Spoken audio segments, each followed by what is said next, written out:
Olá, queridos jovens estudantis, eu sou a professora Dalvana Litkovski e hoje trabalharei com vocês na disciplina de Geografia, no itinerário de Ciências Humanas e suas tecnologias, a compreensão sobre a formação étnica brasileira, analisando dados gráficos sobre a população e suas regiões.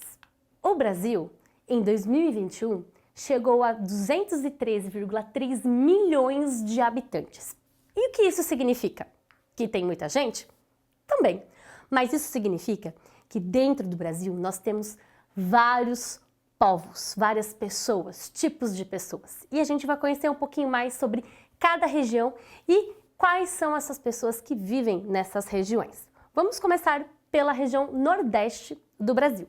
O Nordeste do Brasil possui cerca de quase 52% de mulheres e 48,12% de homens. Mas entre essas variações, o que mais chama a nossa atenção e o que nós vamos focar nessa aula é sobre a questão racial. O Brasil possui pessoas que se autodeclaram pretas ou negras, pardas, brancas, indígenas e orientais ou amarelo.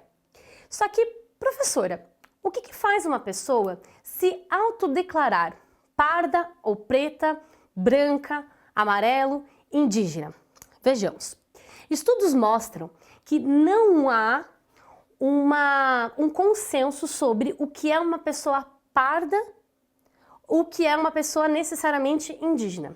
Vejam, no Nordeste do Brasil, pesquisando por que as pessoas se autodeclaravam pardas, elas diziam que eram pardas a partir do momento em que elas se identificavam com características similares a pessoas pretas e também a pessoas indígenas. Seria como se elas fossem uma união dessas duas características. A pele, a cor da pele, a gente chama de pessoa morena. E esse termo acabou caindo como pardo. Então, pardos na região Nordeste do Brasil são pessoas que têm essa linhagem indígena e afro. Já na região Sul do Brasil, a gente tem pessoas se declarando parda, sendo que elas têm características afro, mais um tom de pele um pouco mais claro. E elas já se autodeclaram pardas, porque no sul do Brasil, essas pessoas, elas acreditam que pessoas negras ou pretas, elas têm somente um tom de pele muito mais escuro que os dela. Então, portanto, a declaração, ou melhor, a autodenominação racial depende muito de região para região. E a questão indígena, professora? Vejamos. A questão indígena, ela pode ser muito mais complexa do que nós imaginamos. Pessoas indígenas, muitas vezes, no passado, como nós vamos ver no nosso gráfico, elas somente se autodenominavam indígenas a partir do momento em que elas moravam nas comunidades, tribos, aldeias. Hoje em dia, pessoas que moram nas cidades, mas têm esse parentesco próximo com pessoas indígenas, se autodeclaram indígenas também. Então a gente vai perceber algumas oscilações na variação, dentro da variação de tempo, de pessoas que se autodeclaravam indígenas ou não, pardas ou pretas. E nós vamos estudar um pouquinho mais. Vamos lá. Na região Nordeste do Brasil, a gente tem pessoas brancas, cerca de 24,97%. Pessoas negras ou pretas, 11,16%. Pessoas pardas, 62,98%. Orientais ou amarelo, 0,61%. E pessoas que não conseguiram se classificar em alguma raça ou cor, 0,001%. O que a gente pode observar desses dados aqui? Se nós analisarmos, no Nordeste, a gente tem uma variação de tipos de pessoa muito maior que em outras regiões, como a gente vai olhar nos próximos gráficos. Norte do Brasil. Por mais que o norte do Brasil tenha uma grande população indígena, nós temos um dado muito reduzido em relação à quantidade do que muitas vezes nós pensamos. Vamos olhar lá. Povo que se autodeclara indígena é apenas 1,9%. Isso vai entrar na questão de que as pessoas, muitas vezes, elas não entendem o que é se autodeclarar indígenas.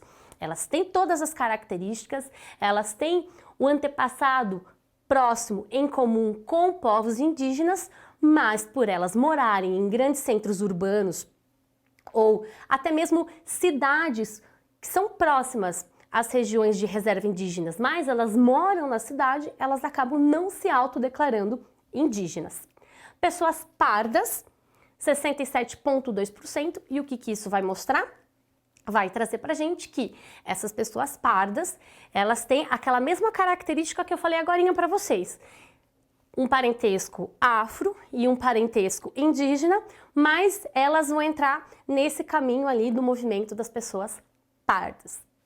Pessoas brancas, 23,2%, pessoas negras, pretas, 6,5%.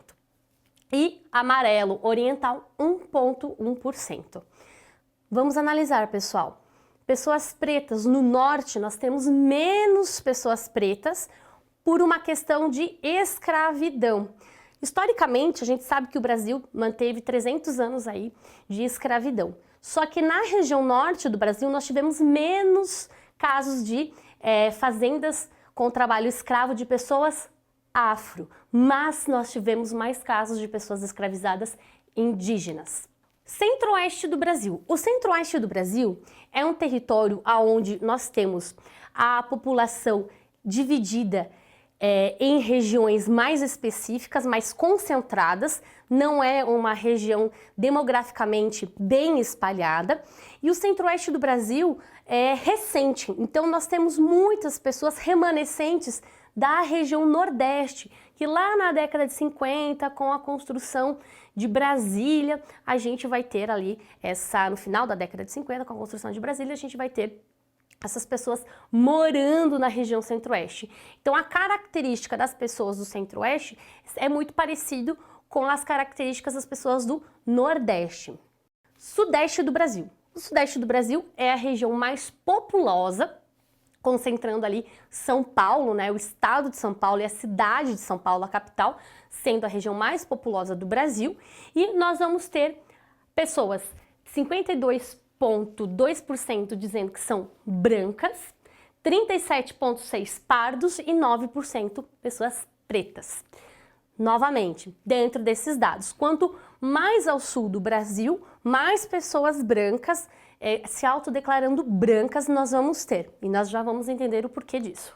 E o sul do Brasil, 73,9% vão se autodeclarar brancas, uma característica muito específica.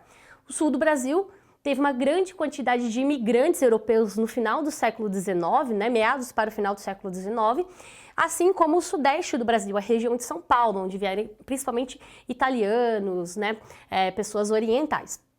Já o sul do Brasil, a gente teve ali uma grande quantidade de colônias de poloneses, alemães e também italianos. Então a gente vai ter essa maior quantidade de pessoas brancas no sul do Brasil, sudeste e especificamente sul do Brasil, por causa de uma questão histórica.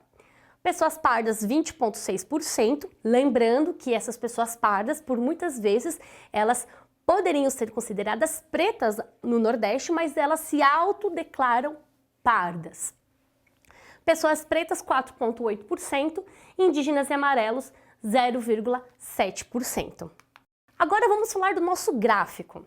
Entre 2012 e 2021, a gente vai ter um aumento de pessoas que se autodeclaram pardas. Vamos ver. 47% da população brasileira ela vai passar a se autodeclarar parda, em detrimento de 43% em 2012. E o que isso significa? Significa que as pessoas passaram a ter mais conhecimento sobre se autodeclarar, se entender enquanto raça e cor de pele. Também, muitas delas passaram a se autodeclarar pretas a partir do momento que os movimentos sociais começaram a trazer essa questão em pauta. As discussões da autoaceitação, se olhar como uma pessoa preta, e esses movimentos vão tomando uma roupagem cada vez maior. Isso é extremamente importante. Observando no Nordeste, em 2012 a gente tem 64,6% de pessoas que se autodeclaravam pardas.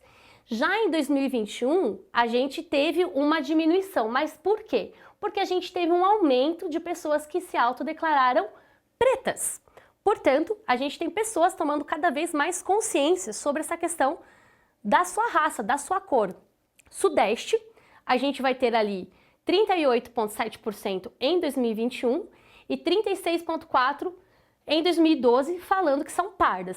Porém, olha que legal, em 2021 a gente vai ter 9,6% de pessoas se autodeclarando pretas e uma diminuição de quase 4% de pessoas se declarando brancas. No sul do Brasil, a gente vai ter uma diminuição também de pessoas se declarando brancas, por essa questão de autoidentificação, e a gente vai ter um aumento de pessoas se declarando pardas.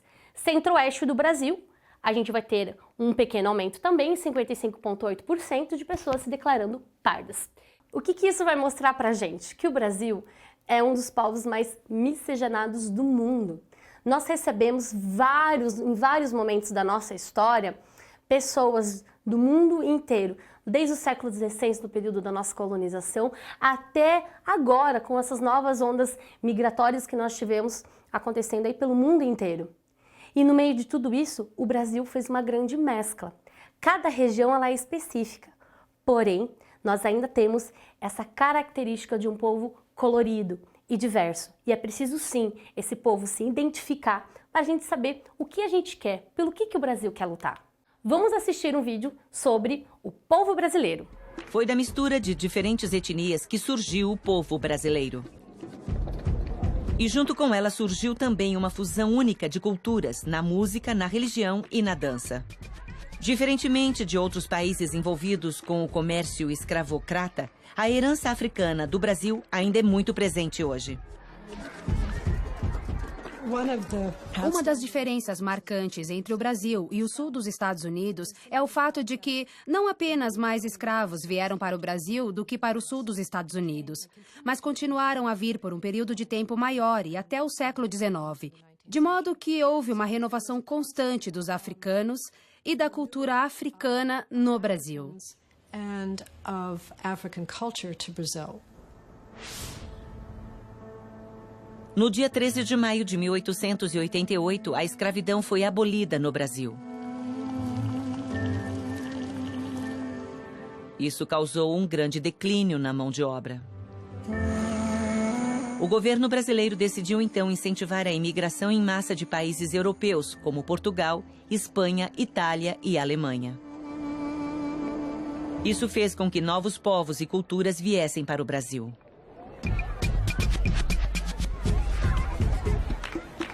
Do passado doloroso do tráfico de escravos até a mais recente imigração, surgiu um Brasil colorido e vibrante.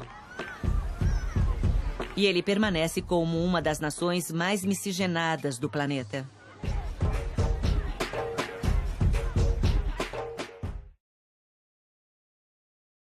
Queridos jovens estudantis, chegamos ao final da nossa aula. Entre e acesse os links, saiba mais, acompanhe as reportagens, os vídeos que a professora deixou para vocês. Com o livro de nossa cultura e a música dos povos para representar, o ressurgimento de nossas raízes, olhe, sorria, goste da sua cor, procure sempre sua consciência e jamais tenha vergonha de falar de amor. Nath Roots. Queridos jovens estudantis, bons estudos!